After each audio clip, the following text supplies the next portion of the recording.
안녕하세요. 우리 어린 친구가 지금 얘기한 게 바로 이제 생각을 새롭게 한 거거든요. 말씀에 근거해서 생각을 새롭게 했더니 그 결과로 감정이 변화가 되는 거죠. 그래서 다른 어떤 뭐 여러 가지 방법들을 많이 이제 추구를 해 왔었죠. 우리 교회 안에서 여러 뭐 내적 치유라든지 아니면은 뭐 안수기도 이런 식으로 이제 그 우리 친구가 만약에 그 두려움에 뭐 사로잡혀 가지고 뭐 이기지 못하는 정도가 됐다. 그러면은 이제 뭐 이렇게 기도받으러 가거나 뭐 이런 식으로 접근을 했었는데, 성경이 약속하는 변화의 방법은 생각을 새롭게 해서 변화를 받으라.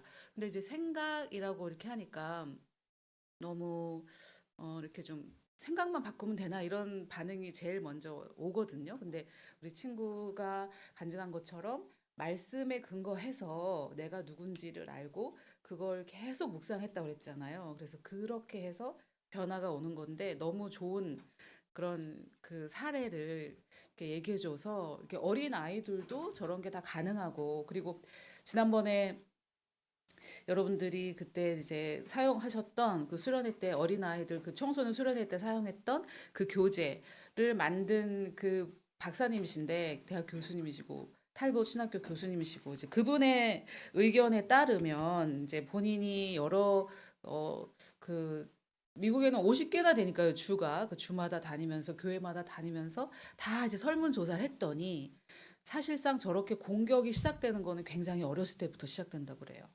정체성의 공격이 시작되는 게, 우리는 이제 저런 과정을 어른들만 할 수 있다고 생각하는데, 실제로는 이제 아주 심각하게 그런 뭐 이제 축사가 필요한 그런 지경에 이른 사람들을 이렇게 조사를 해보니까 실제로는 한 5세 이하, 그때 이미 벌써 그렇게 원수가 공격을 했었더라, 이런 얘기가 있거든요. 이제 그분이 하신 그 통계 자료예요. 미국의 통계 자료. 우리나라라고 뭐 별 다르겠습니까? 사단마귀가 역사하는 방법은 동일하니까요. 그래서 아이들을 이제 이렇게 양육하실 때 이제 어머니가 이제 잔소리로는 안 된다 그러셨잖아요. 근데 얼마 전에 정신과 의사 얘기를 제가 들었는데, 잔소리로 된다고 생각하는 게 망상이고 망상은 정신병이라고 그러더라고요. 망상이 정신병의 일부인데, 내가 잔소리를 해서 상대가 바뀔 수 있다? 이게 망상이래요. 본인도 바뀌기가 힘드시잖아요. 내가 바뀌려고 노력해도 바뀌는 게 힘든데 남이 잔소리를 해가지고 그거는 이제 불가능하다라고 저는 생각하고, 그냥 내가 바뀌면 이제 주변이 바뀌는 거죠. 우리 친구가 이제 두려움을 내려놨더니 세상이 바뀌는 거 아니에요? 두려운 대상이었던 그 세상이 이제 이렇게 바뀌는 거죠. 그래서 이제 오늘 제가 이제 오면서 이렇게 성도님들 간증으로 이렇게 시작하신다고 제가 요거 좀 들고 갈게요. 이렇게 말씀하셔가지고 저는 이번에는 내가 제일 은혜를 받겠구나 이렇게 생각을 했어요. 그래서 찬양할 때부터 정말 많은 은혜를 이미 받았고요. 그리고 목사님은 오늘 너무 영화배우 같지 않으세요? 오늘 너무 저렇게 양복을 입고 오시니까 너무 영화배우 같으시고, 또 영화배우하고 사시는 사모님은 잠깐 어디 나가신 거 우리 이 주님의 양떼를 정말 이렇게 항상 돌보시느라고 애쓰고 좋은 걸로 주시려고 이렇게 애쓰시는 목사님과 사모님께 감사의 박수 좀 올려드렸으면 좋겠습니다.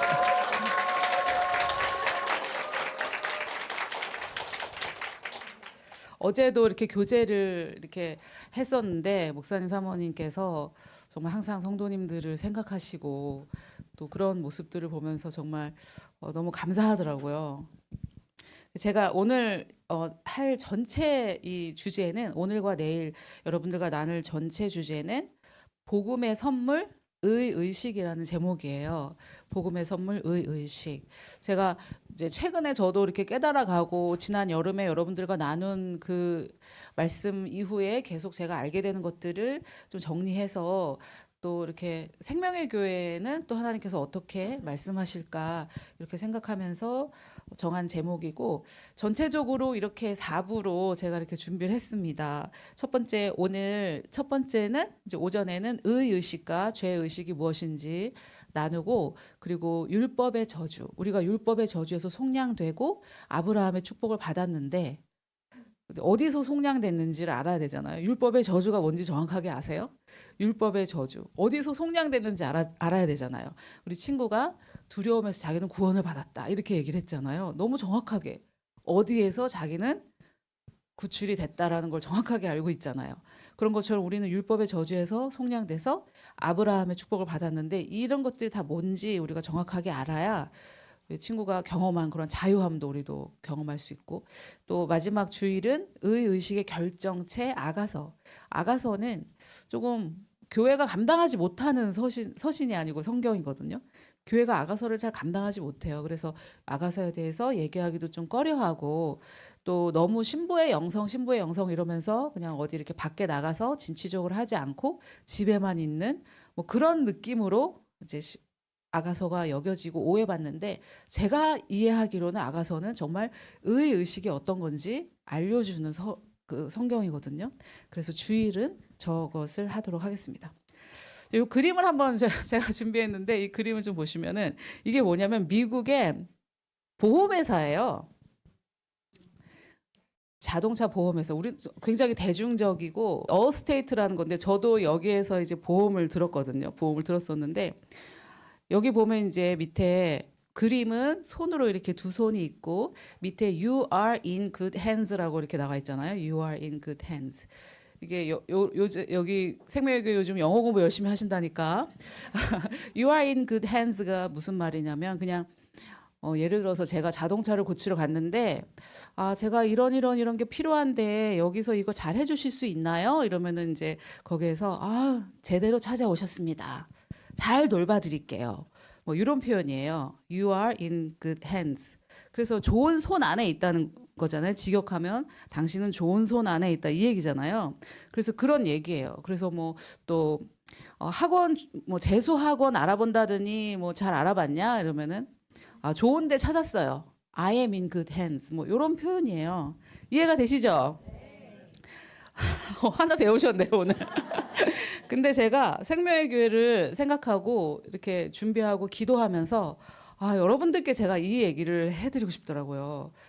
사모님과 목사님을 생각하면서 여러분들 정말 You are in good hands 이렇게 말씀드리고 싶더라고요. 목사님이 너무 수준이 높으시잖아요. 그래서 가끔은 좀 너무 내가 감당하지 못할 걸 이상을 너무 요구하시는 거 아닌가 이런 생각도 들으실 수도 있는데 그렇지만 사실 인생은 계속 발전해야 되는 거잖아요. 그리고 주 안에서 우리가 가진 것들이 너무 많은데 안주라는 건 정말 있을 수가 없거든요. 그래서 누군가 항상 끌어주고 할 수 있다. 지금보다 더 잘할 수 있다. 난 여기서 좀 안주하고 싶은데 더 잘할 수 있어. 계속 이렇게 얘기하면 가끔은 좀 피곤하긴 하지만 그래서 계속 발전할 수 있잖아요. 그래서 목사님, 사모님께서 항상 성도들을 더 좋은 걸로 인도해 주시고 끌어주시고 이렇게 하는 생명의 교회에 출석하시는 여러분들을 축복합니다. You are in good hands.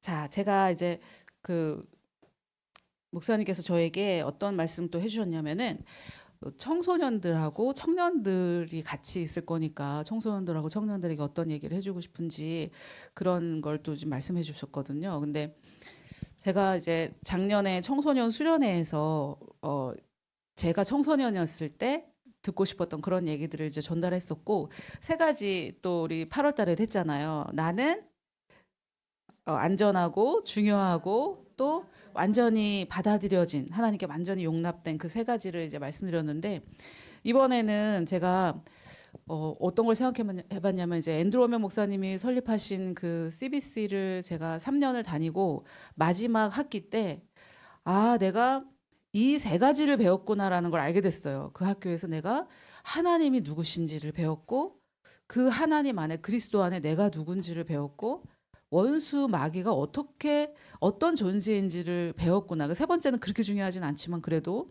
우리가 많이 속아있기 때문에 이 3가지를 제가 배웠다라는 걸 알게 됐어요. 그런데 여기 보면 우리의 정체성도 있지만 우리 친구가 그렇게 얘기했잖아요. 내가 정체성을 알아갔다라고 얘기했잖아요.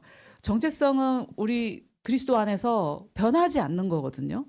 언제나 내가 예수님을 영접하는 그 순간부터 지금까지 언제나 동일하게 있어 왔는데 하나님께서 말씀하시는 나의 모습이잖아요.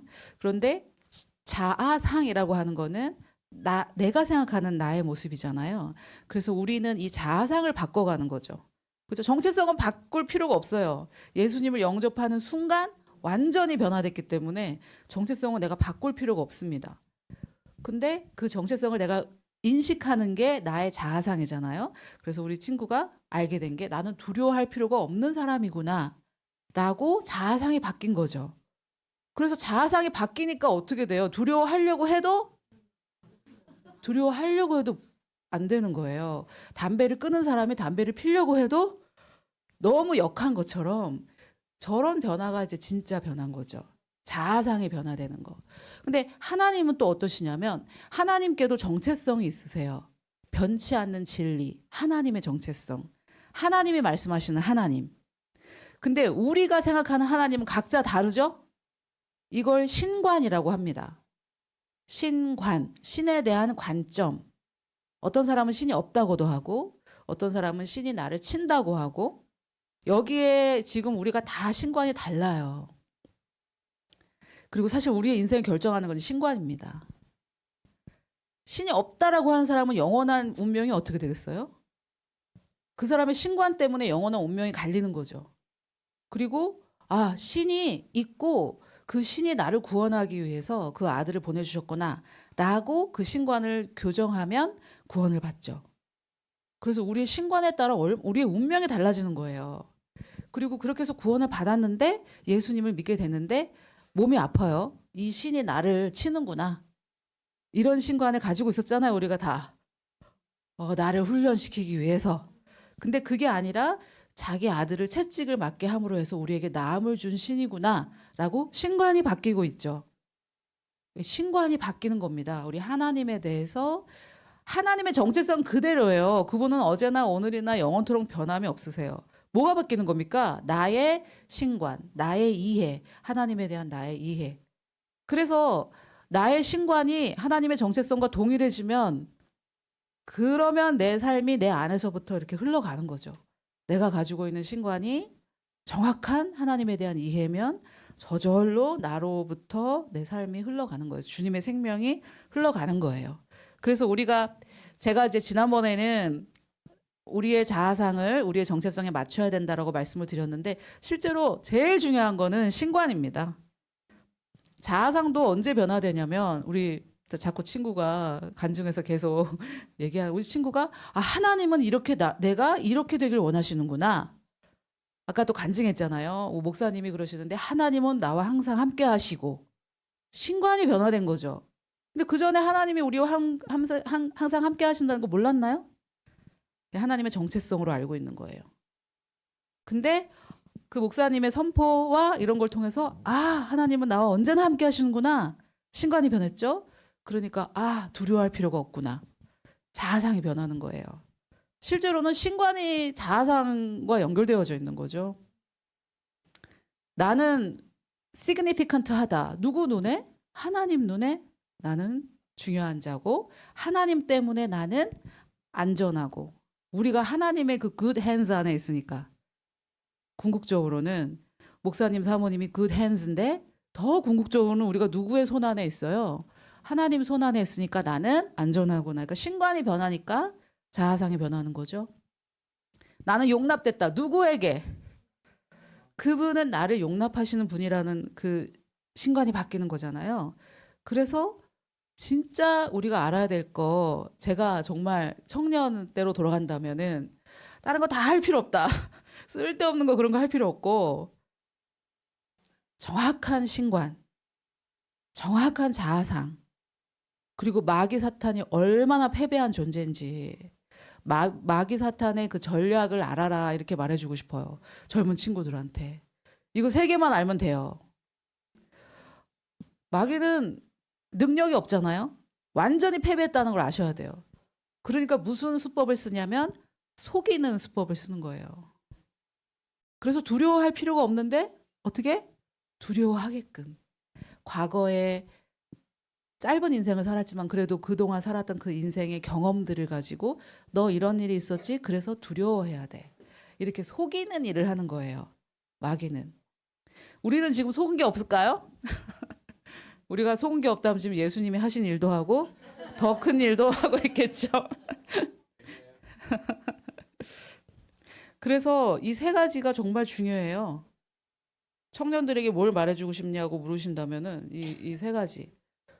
다른 건 지금 생각해 보면 다 시간 낭비예요. 다른 거 연애하고 배우자 기도하고 이런 거 있잖아요. 그래 안 해도 돼요.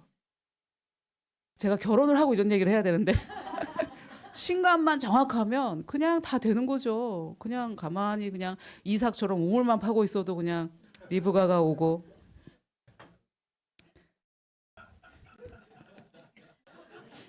누가 우물을 파시나 보네요 여기.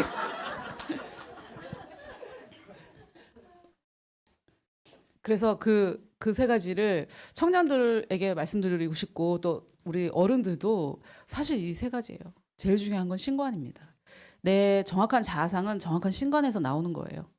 그래서 하나님을 아십시오 이렇게 하면 너무 어려우니까 청소년들에게는 너는 그리스도 안에서 이런 사람이다 이렇게 말해줘야죠. 청소년들에게 너무 어려우니까. 근데 우리는 이제 하나님을 알아가야 되겠죠.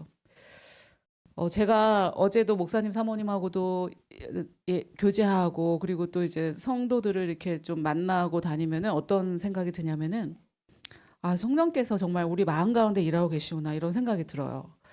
그 성도님들이 어떤 고백을 하시냐면 하나님을 더 알고 싶다. 그게 본질 아닙니까? 정말 이 병을 치유해야 되겠습니다. 뭐 재정의 돌파가 필요해요. 이런 게 아니라 요즘은 하나님을 더 알고 싶어요. 그분을 더 사랑하고 싶습니다. 이런 고백 정말 오글거리는 고백이잖아요. 맨정신은 할 수 없는 주님을 더 사랑하고 싶어요. 그런 고백들이 이렇게 사람들 마음 가운데 소망함으로 그게 진짜 아니에요. 정말 하나님을 더 알아가고 주님을 사랑하는 그게 중요한데 그러한 마음을 이제 하나님께서 우리에게 주시는 것 같아요. 1부 첫 번째 오전 시간에는 의식이 뭔지 그리고 죄의식이 뭔지를 말씀드리려고 해요. 죄의식은 다 아시죠? 뭔지 죄의식. 근데 저게 원래 죄의식은 붙여 써야 되거든요. 한 단어라서 붙여서 써야 되는데 제가 사전에 찾아보니까 의의식이란 단어가 아예 존재하지 않아요. 그래서 그냥 의식 이렇게 좀 강조하면서 읽으려고 띄었고 죄의식도 띄었어요. 띄어쓰기 틀린 거 아닙니다. 일부러 이렇게 했고요. 그러면 이제 저는 영어를 가르치던 사람이라 이렇게 좀 접근을 하는데 여러분들도 좀 첫 번째 시간에는 교리적으로 좀 이해하시면 좋을 것 같아요.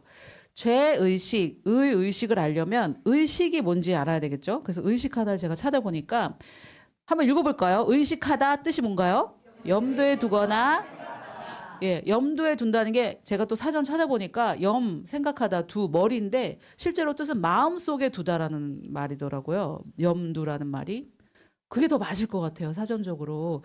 그리고 여러분들 다 아시는 잠언 23장 7절에 보면 마음의 생각이 어디의 생각이? 마음의 생각이 어떠하면 그 위인이 그러하다. 그래서 염두가 그런 뜻이에요. 내 마음에 그 생각을 하는 겁니다. 내 마음속에. 그래서 의식하다는 염두에 두거나 생각하다인데 그러면 의식은 뭘까요? 의를 마음에 두고 생각하는 거. 의라는 거를 마음에 두고 생각하는 거예요. 의. 그러면 여기서 제가 또 묻고 싶은 게 의가 뭡니까? 다 일일이 물어보고 싶어요. 정의를 해보세요. 그렇게 하고 싶은데 지금 환경이 안 돼서 그렇게 못하고. 그러면은 죄의식은 뭐예요? 죄를 마음에 두고 염두에 두고 생각한 죄를. 근데 죄의식이 그런 거라는 걸 잘 아시죠? 죄의식이 느껴지고 죄책감이 느껴지고 감정으로 느껴지잖아요. 죄의식이. 그런데 또 제가 여러분들에게 죄가 뭡니까? 이렇게 물어보면 다 다르게 또 얘기하실 거예요. 그래서 그 의가 뭔지 죄가 뭔지 제일 좋은 거는 성경에서 정의해 주는 걸 찾는 게 제일 좋아요. 성경에서 정의해 주는 걸. 그리고 그렇지 않으면 이 원어 사전, 헬라어나 히브리 원어 사전에서 찾는 게 제일 좋고. 근데 제가 의의 정의를 그 성경에서 못 찾았었는데 최근 여기 준비하면서 찾았어요. 그래가지고 너무 좋아요, 지금. 근데 사전이랑도 같은데, 자, 의의 정의를 한번 보겠습니다. 의, 이건 헬라어의 정의예요. 의. 그 구약에 쓰여진 히브리어는 보니까 그냥 우리가 생각하는 정의, 정의 있죠, 정의. 정의라고만 나와 있어가지고 의에 대해서 우리가 믿음으로 받는 의는 신약에서 나온 거니까 헬라어, 신약에 쓰여진 헬라어로 의는 무엇인지 지금 이제 한번 보여드릴게요. 이거 보여드리기 전에 좀 물어봤으면 좋았을 걸.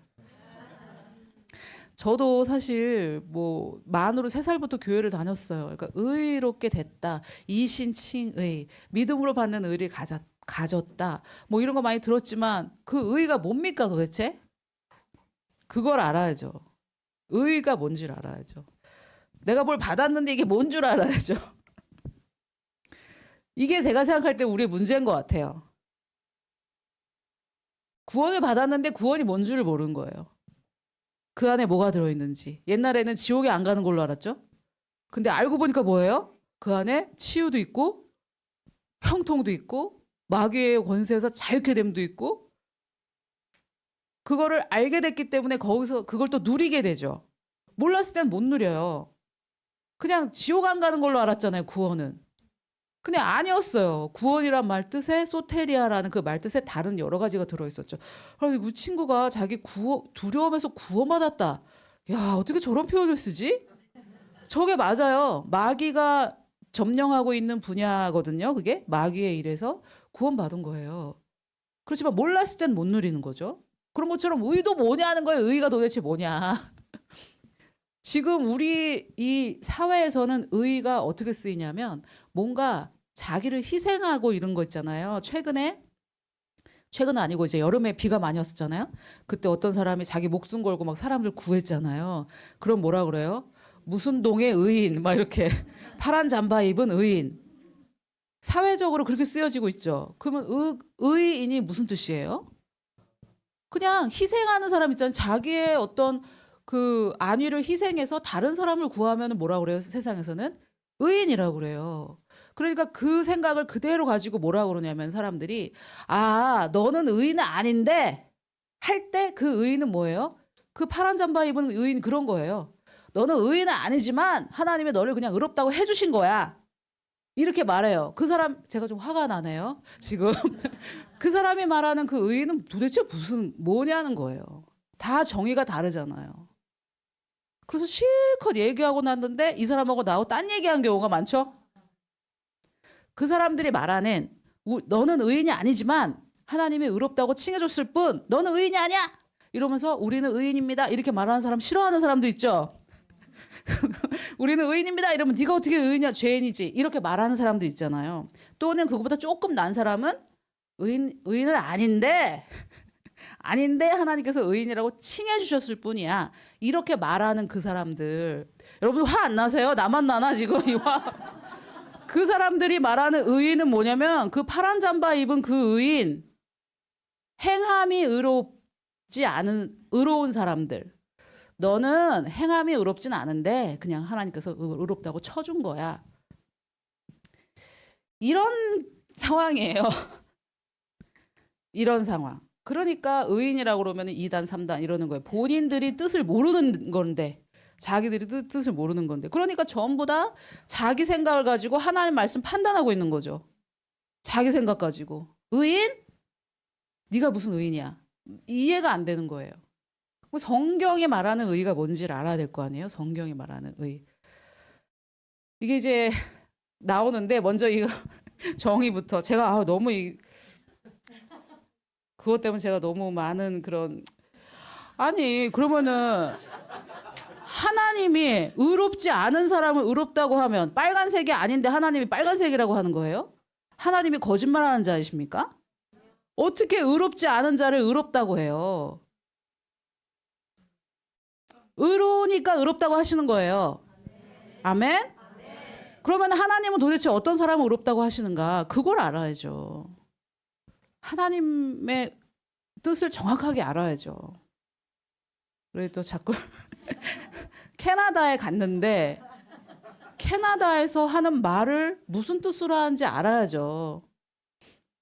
여러분 저도 이제 연수를 갔는데 대학을 졸업하고 연수를 갔는데 한국에서 조만한 애들이 왔어요. 교회에. 미국 가가지고 이제 한인 교회를 다니고 있었는데 요만한 애들 와가지고 저한테 제일 영어 못해 보이니까 이제 얘가 저한테 와서 뭐 누나 이랬나? 뭐 우유를 발음을 어떻게 하는지 아세요? 이러더라고요. 우유. 밀크잖아요. 근데 밀크 이름 못 알아듣고 milk 이렇게 해야 돼요. 그래서 그럼 왜 너 해봐 그랬더니 사실은 미역이랑 발음이 똑같아요. 얘가 미역 정말 비슷해요. 미역 영어로 미역거든요. 미역 하고 미역 해보세요. 그걸 좀 천천히 똑같아요. 그러니까 얘가 우유하고 미역이랑 같은 거였어요. 그러니까 여기서는 그 미국 사람들은 우유를 milk라고 하는데 얘는 그 미역이 여기서 그래서 얘가 이제 일주일마다 저한테 와가지고 성경이 뭔지 아세요? 성경 바이블이잖아 그랬더니 아니요 바이버 이렇게 하셔야 돼. 바이버 따라해보라고. 그냥 보라는 거예요. 그러니까 얘는 영어를 배워본 적이 없으니까 LE를 어떻게 발음한다 이런 건 모르고 바이블 스펠링도 못 쓰고 그냥 바이보라고 하면 돼요. 저한테 가르쳐 주는 거예요.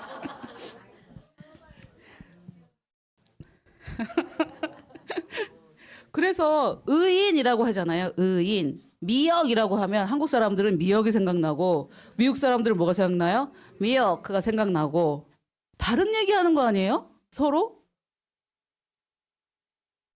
의인도 마찬가지예요. 의인도 미역만 생각나실라. 의인도 마찬가지예요. 의인 이러면은 우리 사회에서는 그냥 자기 희생해서 올바른 일 하는 사람 그게 생각나고 하나님은 생각이 다르세요. 근데 그 정의 그대로 가지고 와가지고 우유 마시고 있는 사람한테 미역 먹는다 이렇게 하면 되냐고요. 너무 제가 이해가 되셨죠?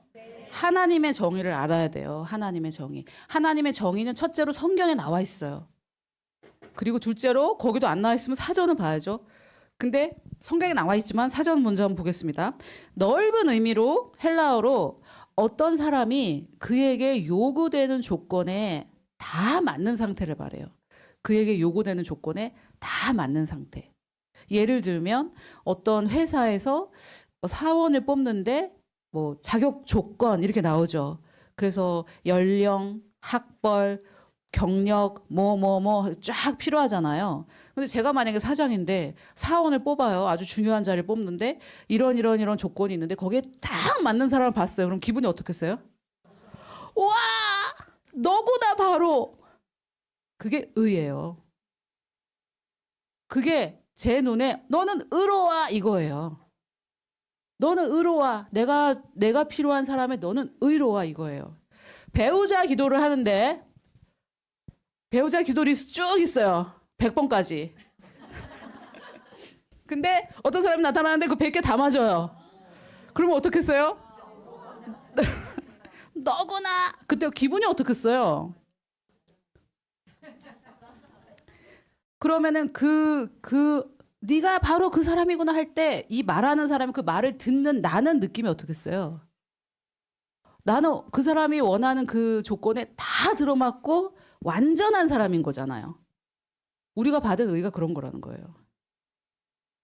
하나님이 가지고 계신 조건에 다 들어맞는 거예요.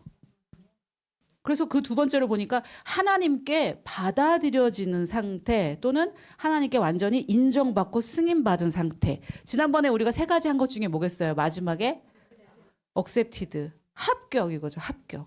하나님이 가지고 계신 조건에 합격. 근데 종교는 뭐라 그래요? 이 부족한 죄인. 그 안에 다 함축되어져 있어요. 의롭지 않고 죄인이에요. 그러니까 부족한이 무슨 뜻이에요? 죄인이 무슨 뜻이에요? 부족하다는 뜻이에요. 부족한 죄인. 너무 영적이에요. 그 말이. 너무 정확해요. 죄인이 부족하다는 뜻이에요. 그러니까 그 의식이 없이 항상 부족한 죄인. 이렇게 주님께 나아가니까 나아가고 싶어요? 너는 조건에 다 맞는구나. 이래야지 나가고 싶지. 너는 1번도 안 맞네? 2번도 안 맞네? 3번도 안 맞네? 다 안 맞아. 이 사람에게 나아가고 싶어요? 안 나가고 싶죠. 어떤 대학에 떨어졌어요. 그 캠퍼스 가고 싶어요? 어떤 회사에 떨어졌어요. 거기 가고 싶어요? 근데 부족한 죄인인데 하나님께 기도하래. 하나님과 사귀래. 나를 부족하게 생각하는 존재와 더군다나 신이야. 우주를 창조한 신. 근데 날 못마땅하게 여겨요. 거기 나아가고 싶어요?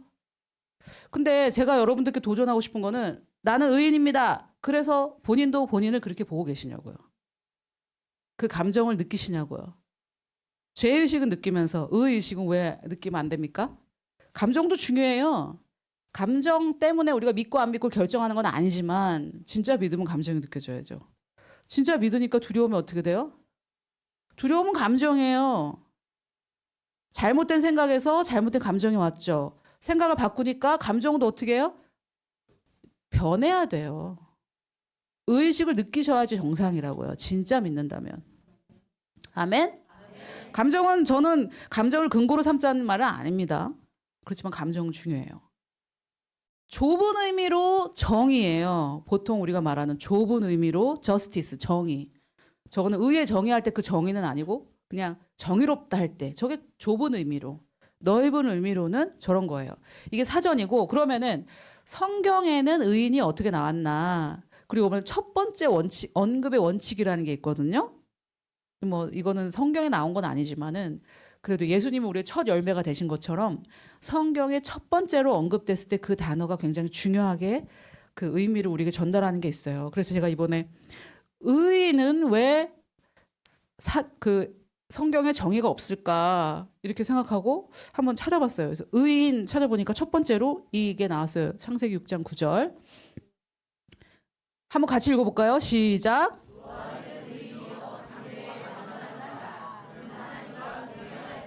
아멘. 이게 성경의 정의인데 저게 다 들어있어요. 저 안에. 노아는 의인인데 그 시절에 그 시대에 어떤 사람이에요? 의인이란 완전한 자를 말합니다. 내가 가지고 있는 10개의 조건에 이 사람 다 들어맞아요. 그럼 이 사람은 어떤 사람이에요? 완벽하죠. 배우자 기도 99개는 맞고 하나는 안 맞으면 완벽해요? 아니죠. 완전 아니잖아요. 근데 배우자 기도 리스트가 100개가 있는데 100개 다 들어맞아요. 그럼 어때요? 완벽하죠. 완전하죠. 그게 의거든요. 근데 여기 보니까 의인이고 완전하대요. 이걸 보면 어떻길래 완전했지?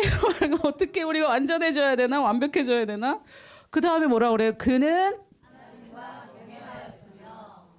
우리 아까 친구가 간증할 때 제가 어쩌면 이 순서도 이렇게 목사님이 잘 정하셨을까? 하나님께서 항상 동행할 거기 때문에 두려워할 필요가 없대요. 의인은 하나님과 동행해요. 저 안에는 더 많은 뜻이 들어있을 거예요. 하나님과 동행한다라는 건 뭐냐면은 하나님이 이렇다고 하면 이 사람은 그러니까 동행이 뭐냐면 하나님과 동의한다라고 볼 수도 있어요. 내 삶 가운데 항상 하나님과 마음이 안 맞으면 동행이 됩니까? 서로 갈라진다고 하잖아요. 같이 못 간다. 너하고는 같이 못 가겠다. 그래서 이 노아는 하나님께 항상 동의를 한 거예요. 하나님이 이렇다 그러면 예 주님. 하나님이 너 의인이다 그러면 부족한 죄인인데요. 이러면 동행 못해요. 그래서 여기 의인이라는 단어가 성경에 처음 등장한 이걸 보니까 의인은 완전한 자를 말하고 완전한 자란 하나님과 동행. 하나님과 동행한다는 거 너무 또 추상적이잖아요. 하나님의 의견에 항상 yes. 이게 의인입니다. 그러면은 이 넓은 의미의 정의가 맞죠? 요구되는 조건에 다 맞는 자가 완전한 자. 그래서 이 의의 정의는 성경에서 정의한 거하고 사전의 정의가 같아요. 그래서 이거를 이제 외우시면 될 것 같아요. 의의 정의. 의는 뭐예요? 요구되는 조건에 다 맞고 하나님께 받아들여지는 조건인데 이 하나님의 조건은 뭔지 또 우리가 볼 겁니다. 이걸 또 알아야지. 하나님 조건이 뭔지. 하나님 조건이 뭔지 알아야 될 거 아니에요. 하나님 조건이 뭐예요? 우리는 무엇으로 받는 의를 받았습니까? 믿음. 하나님께서 우리에게 요구하는 조건은 하나예요. 믿음. 믿음이 없이는 하나님이 기쁘시게 하지 못한다고 그랬잖아요. 그러니까 하나님을 기쁘시게 하는 것은 유일하게 믿음이에요. 그래서 믿으면 뭐가 되는 거예요? 조건이 되는 거예요. 믿으면 조건이 되는 거예요. 그가 믿으니 여호와께서 그것을 그의 의로 여기셨더라. 그러니까 하나님이 요구하시는 의의 조건은 믿음인데 우리는 아까 그 정의로운 행동을 하는 걸 의인이라고 하니까 너는 의인이 아닌데 하나님께서 의인이라고 칭해 주신 거야. 의인은 아니지만 의인이라고 쳐준 거야. 과장 아니지만 과장 대우. 약간 이런 거 있잖아요. 근데 하나님은 누구를 의인이라고 하세요? 믿는 자. 그래서 우리가 마음으로 믿어서 의에 이르는 거예요. 그래서 의에 이르렀으니까 뭐라고 하시는 거예요? 의인이구나. 어떻게 하나님이 거짓말합니까? 죄인은 어떻게 의인이구나 어떻게 이렇게 해요? 그렇게 못하세요. 그래서 무슨 뜻인지 알겠어요. 의인이 아닌데 의인으로 무슨 은혜다 이 말이죠. 그래서 무슨 뜻인지는 알겠어요. 근데 아주 구체적으로 여러분 성경 너무 논리적이거든요. 하나님 말씀. 하나님은 믿는 자를 의롭다라고 하는 게 하나님의 기준이에요. 그래서 우리가 마음으로 믿자 어떻게 된 거예요? 의롭게 됐고 의롭게 됐으니까 의인이라고 하는 거예요. 아멘? 이걸 아셔야 마귀가 우리를 미혹하지 못해요. 이걸 모르면 너 의인 아니야. 의인이라고 쳐준 거지. 과장 아니야. 과장 대우만 할 뿐. 이렇게 되는 거죠. 아멘? 근데 이제 점점점 우리가 이제 진행하면서 나누겠지만 이게 이제 요구되는 조건에 맞아서 이제 자격이 되는 거잖아요. 자격. 어떤 회사에 취직될 자격, 어떤 대학에 합격할 자격, 어떤 사람의 배우자가 될 자격이 갖춰진 거잖아요. 그러면은 우리가 의인 됐을 때 무슨 자격이 갖춰졌을까요? 네? 자녀가 되는, 그렇죠. 그것도 맞고 여러 가지 자격이 있는데 제가 말씀드리고 싶은 건 뭐냐면 우리가 된다더니 안 됐다, 됐다더니 안 됐다 이런 것 때문에 좀 괴롭잖아요. 너무 좋은 복음을 들었는데 안 되는 게 지금 괴로운 거잖아요. 그래서 제가 말씀드리고 싶은 건 뭐냐면 하나님의 그 구원 안에 들어있는 그 모든 것을 받을 자격, 받아 누릴 자격, 즉 은혜 받을 자격을 우리가 가지고 있어요. 이걸 아셔야 돼요. 아니 저 사람은 저렇게 열심히 기도하고 열심히 성경 읽고 그래서 된 거 아닐까? 이런 생각 다 있지 않으세요? 재정의 돌파가 일어났다면서 어떻게 했길래? 그 다음 질문 그거 아니에요? 그 사람 뭐라고 대답하는 게 정답인 줄 아세요? 예수께서 가난해지심으로 내가 부유하게 됐다는 거를 깨달았다. 나는 그걸 깨달았다. 그 깨닫기 위해서 여러 가지 행동을 할 수는 있어요. 근데 그 행동이 나를 부욕해 합니까? 어떻게 치유받으셨어요? 정답은 뭐예요? 예수께서 채찍을 맞으심으로 내가 나음을 입었습니다. 이게 정답이지. 방언을 많이 했더니 나았어요. 그 과정 중에 그게 있을 수 있지만 그러면 방언 많이 못한 사람은 치유받을 자격이 안 되는 겁니까? 그래서 치유가 안 되면 이제 어떻게 돼요? 네가 봐. 네가 기도 안 하고 근데 교회 빠졌지. 큐티 또 안 했잖아. 이게 이제 마귀가 우리를 속이는 거예요. 물론 내 마음을 우리 친구도 말씀을 묵상하고 방언을 했더니 이렇게 됐다라고 말했어요. 근데 그거는 뭐예요? 진리를 믿는 과정 중에 여러 가지 요소 중에 하나지. 예수님이 다 하신 거를 은혜로 받을 자격이 의로움이에요. 이거를 먼저 아셔야 돼요. 먼저 알고 나머지는 나를 도와주는 도구일 뿐이지 그것 때문에 되는 거 아닙니다. 그것 때문에 되면 또 율법이에요. 예수님이 다 하신 거 아닙니까? 아멘? 예수님이 다 하신 것을 거저 받을 자격이 의로움이에요.